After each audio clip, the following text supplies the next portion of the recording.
Isu haji adalah salah satu isu yang menjadi concern utama di KW. Kenapa menjadi concern kami ataupun juga publik secara lebih luas? Ya, satu, kalau kita bicara haji adalah kewajiban bagi umat muslim kalau dia mampu. Kemudian yang kedua, kalau kita bicara potensi uang haji begitu besar. Jadi kalau teman-teman lihat misalnya sekarang, kalau kita waiting list jamaah haji kita yang reguler itu sudah hampir 2,5 juta. Sehingga kalau rata-rata antrian itu sekitar 13 tahunan. Bahkan ada beberapa provinsi yang itu sudah hampir 20 tahun, seperti Sulawesi Selatan, Nusa Tenggara Barat, gitu ya. Artinya animonya sudah besar sekali. Kemudian waiting list untuk ONH plus itu sudah hampir 200.000. Ya kalau kita rata-ratakan misalnya kuota 30.000 itu juga cukup lama, ya, 8-7 tahun.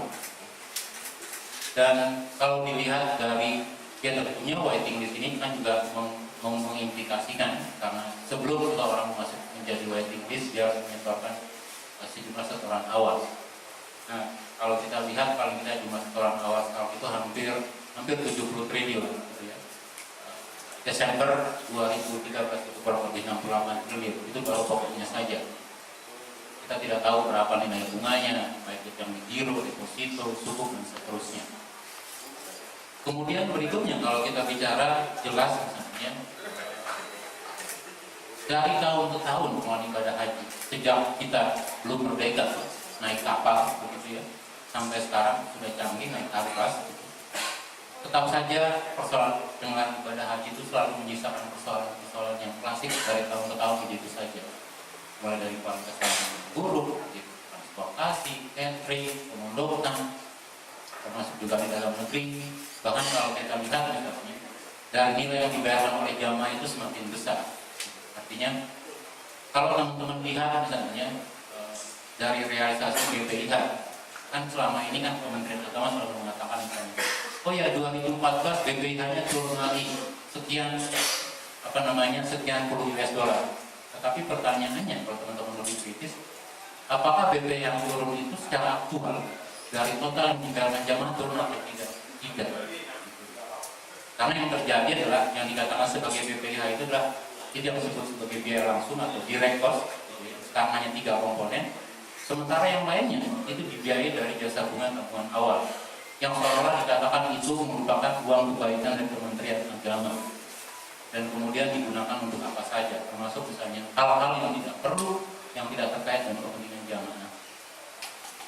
Jadi persoalannya yang masih itu saja, buruknya pelayanan dan segala macam.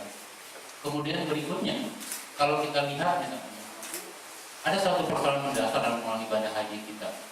Pasca Undang-Undang 13 2008 misalnya, di situ juga dikatakan bahwa Kementerian Agama itu memiliki kewenangan mulai dari sisi pengawasan, gitu, kemudian pelaksanaan, termasuk juga evaluasi pelaksanaan ibadah haji. Kesimpulannya, di dalam sebuah kelembagaan, gitu ya, yang tidak saja mengurusi persoalan pelayanan publik, pendidikan terkait dengan keagamaan, gitu ya, karena Kementerian Agama juga membawa fungsi pendidikan, masyarakat dan segala macam, dia juga mengurusi pelayanan ibadah haji. Dan sayangnya, semua kewenangan itu berada pada kementerian atau lembaga yang sama. Itu yang membuat misalnya salah satu menjadi titik lemah besar dalam tata kelola ibadah haji.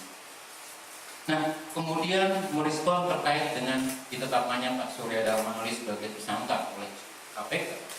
Jelas menurut kami, paling tidak dari saya pribadi misalnya, ini merupakan kabar gembira, kabar yang menyejukkan hati jamaah haji, termasuk misalnya dari ketidakjelasan BPIH yang 2014 begitu ya. Kemudian juga cara keluarnya pengelolaan ibadah haji.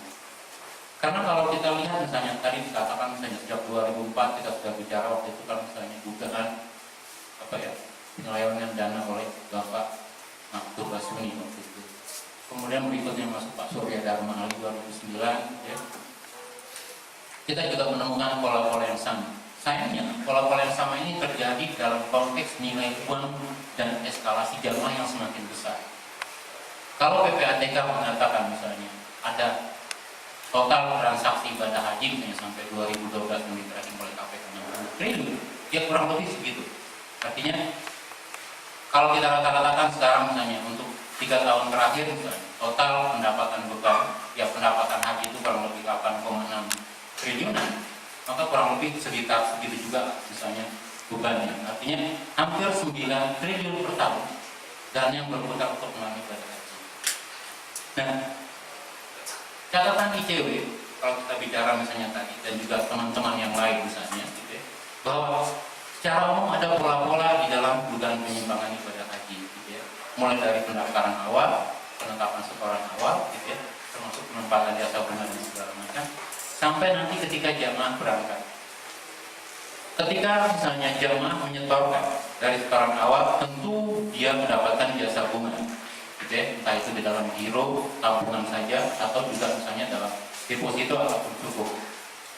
Sebagai ilustrasi misalnya, berdasarkan laporan keuangan Kementerian Agama untuk BPIH, kami mencatat misalnya realisasi nilai setoran awal, gitu ya, ini paling tidak misalnya sampai 2011 misalnya, itu jasa bunganya hanya sebesar 1,71%.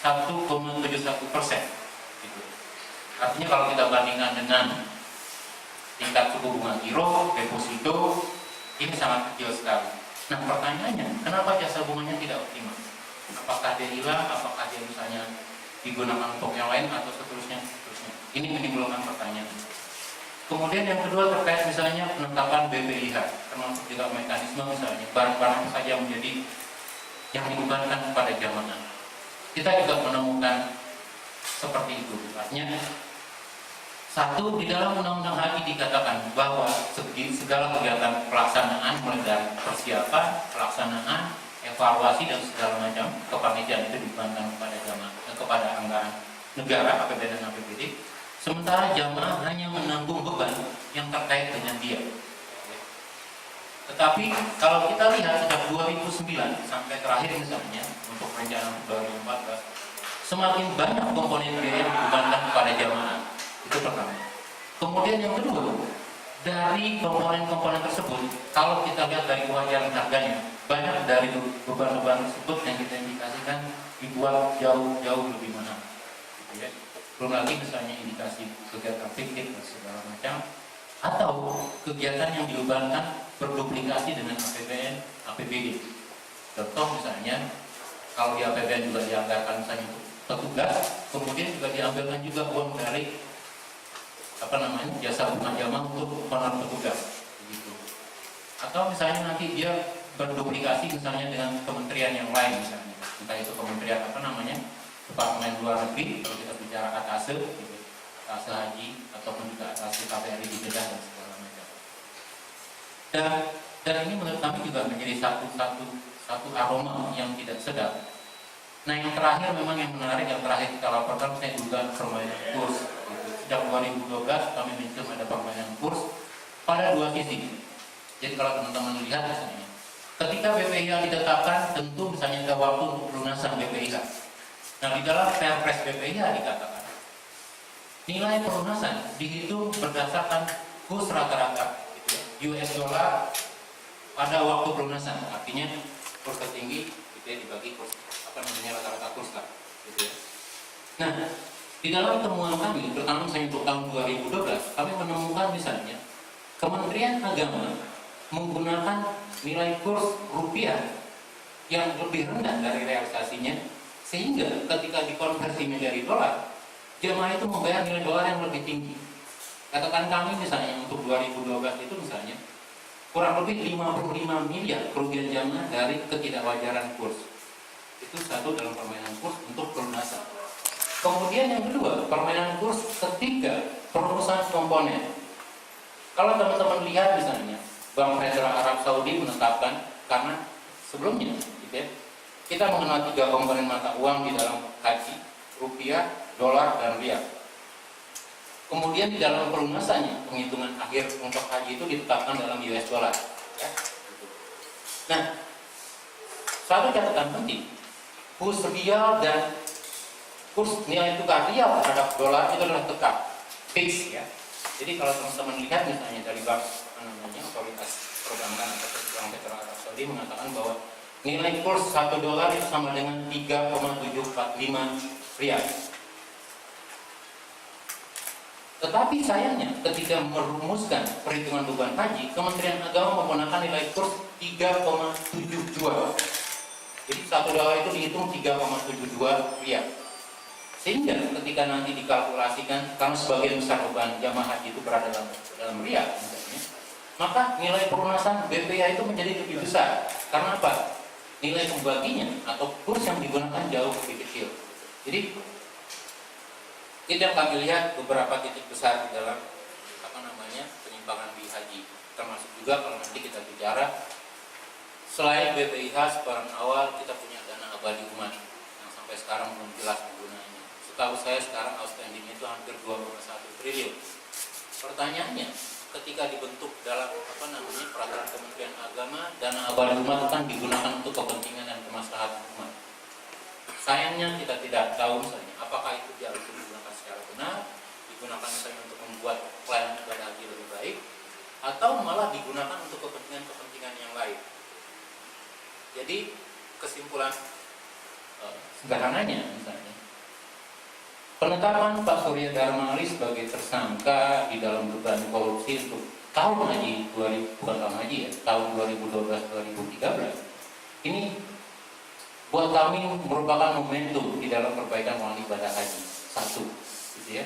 Artinya dari sekian carut marut, dari sekian keluhan jamaah haji yang tidak berani disampaikan kepada publik karena menanggung beban misalnya, kalau berkeluh kesah itu menjadi riya dan hajinya menjadi tidak mabrur misalnya, maka ini menjadi salah satu pelepas dahaga keluhan-keluhan jamaah. Kemudian yang kedua, ini juga menjadi momentum perbaikan kelembagaan ibadah haji. Baik itu dalam, ya salah satunya dan dulu kami bersama-sama sampaikan, perbaikan atau revisi undang-undang haji. Nah berikutnya kan tentu ini juga menjadi momentum dalam penegakan ibadah haji. Kalau di awal dikatakan uang haji kalau dikelola oleh negara, bukan kalaupun diambil, direntekan gitu ya, disunat, dibuktikan bukanlah korupsi karena itu adalah uang jamaah haji, bukan uang negara, gitu ya. Dengan penetapan tersangka ini, maka dengan penetapan tersangka ini menjadi momentum buat aparatus publik, siapa publiknya mengelola dana baik itu APBN ataupun dana publik, dia juga mempertanggungjawabkan segala kewenangan dia, segala diskresi yang dia buat, termasuk misalnya dugaan penyimpangan di sana. Jadi itu paling tidak catatan kami gitu ya. Di samping misalnya ini juga menjadi pintu masuk untuk membuka dugaan-dugaan korupsi yang lebih luas, lebih masif gitu ya, baik itu di internal Kementerian Agama ataupun juga mitra mereka di parlemen, Komisi 8 DPR terutama, ataupun juga rekanan pihak ketiga, entah itu di Arab Saudi ataupun juga di dalam negeri. Itu komentar saya. Terima kasih.